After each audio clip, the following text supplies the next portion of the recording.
మా అమ్మ మా కొరకు ప్రార్థన చేసేది. ఉదయమైనా రాత్రి అయినా బిగ్గరగా ప్రార్థన చేసేది.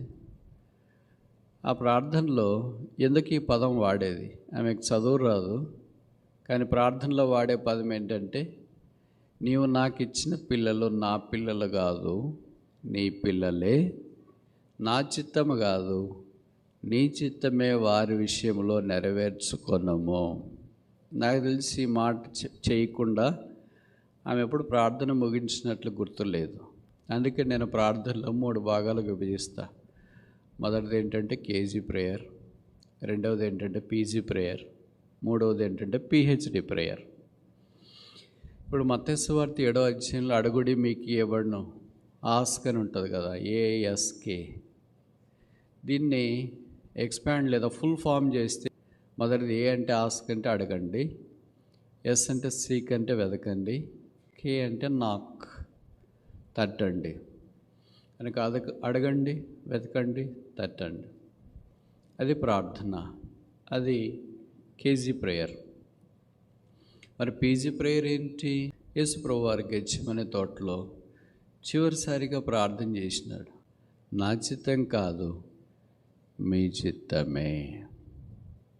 పిహెచ్డి ప్రార్థన ఏంటంటే ప్రకటన 22వ అధ్యాయం ఆఖరిలో ఉంది, ప్రభువైన యేసు రమ్ము.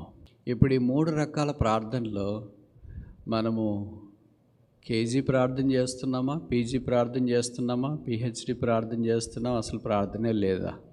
ఇలాగంటే ఒక దగ్గర చెప్పారు, బ్రదర్ నేను యూజీ ప్రార్థన చేస్తున్నాను అని.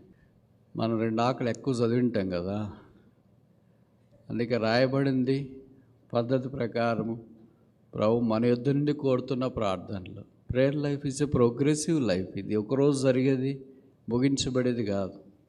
మత్తయి సువార్త 7వ అధ్యాయంలో ఎలాగ ప్రార్థన చేసామో గెత్సేమనే తోట అనుభవ ప్రార్థన కూడా మనం కొనసాగించాలి. అది ప్రార్థనలో పరాకాష్ట.